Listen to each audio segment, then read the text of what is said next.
Miss Skein. What was of light stays behind us. Bodies rise and fall, gently sway left and right in the dark. Sometimes the bodies, they move in the same direction as they are held by their thin barriers, glass and metal, a little cushion, skin, the hard plastic sounds that refused to hold even itself. The driveway is one of those clichéably long ones where the dirt and small rocks demand a price for being disturbed. A yanked undercarriage. They stop upon seeing the destination greeted by the warm light from one room and the figure that anyone can see as they approach the house. A figure who refuses to get up when one of the doors to her house is open. The figure is a woman who is slightly larger than the child who accompanies the two adults. Her thick hair mimics a white pillow stuffed into a white pillowcase, then pulled back. She does not smile. Within the smile-less, warm-less greeting, the child is pushed forward by the two women. The taller one has a nose that is slightly straight.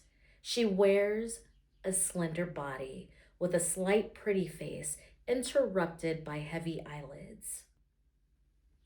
Her hair, a small black halo of loose curls, adds to a whole look like one of those 1970s black bodies with a fake smile, convincing all onlookers that the Jerry curl is a good thing.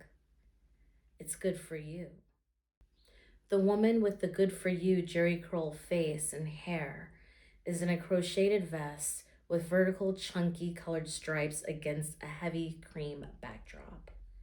Good for you Jerry curl is with a woman whose hair looks like autumn. The braids are straight down, what they call micro.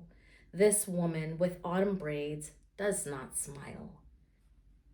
She is shorter than her friend, yet taller than the child. Autumn-haired woman is dressed in a nondescript halter dress, a blouse.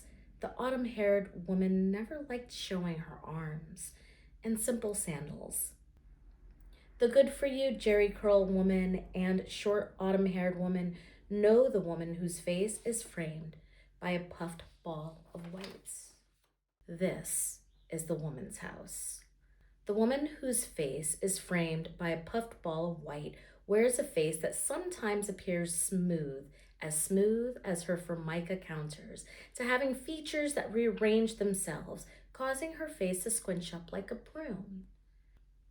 Ageless, prune-faced woman is known as Miss Skein, like a skein of yarn. Miss Skein never married, or maybe married a few times, no children, no husband, miserly.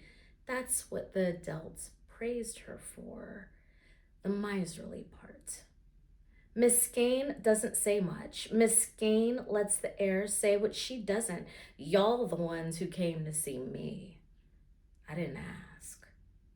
Her face punctuated by a turtleneck, the color of the one room they are all allowed to stand in. Like autumn-haired woman, the room is in deep pumpkin with warm undertones of reds, no bright colors. Just the warm ones, though the room in the house feels as thick as the kind of old tree bark that can contain a certain kind of cold, the cold within this house. The child knows that this is the kitchen because of the round table that this ageless, prune-faced woman sits at. Autumn-haired woman and good-for-you Jerry curl woman stay standing. The child needs to use the bathroom. Ageless, prune-faced woman speaks, pointing a skinny, spidery, wrinkled finger towards the hallway that is pitch instead of lit. There, child, at the end, she says. The shadow of the wizened finger exaggerates the directions given by ageless, prune-faced woman, especially the words, at the end. Later, when the child grows into a woman, she will remember how ageless, prune-faced woman carries black widow spider well. The way ageless prune-faced woman offered anything is through the instructions she gave about getting to the bathroom, but never offered a seat to sit, no food to eat, nothing to drink. The child now woman will reason that Miss Skein did have a husband, or rather husbands. None of them survived, but she did, alone, within an ample house on ample land. When Miss Skein instructs the child about the bathroom, there is no difference between in there and outside. There is no difference between the voice within Miss Skein's body and the slight cold of the air. The child does not want to go to the bathroom, but must. It knows what happens to those who don't go.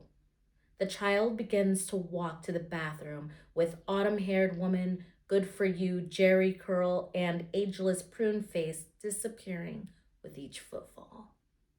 The child walks with a rule bestowed upon her by ageless prune face, held intact by her loins. And you better not flush the toilet. We don't do that here.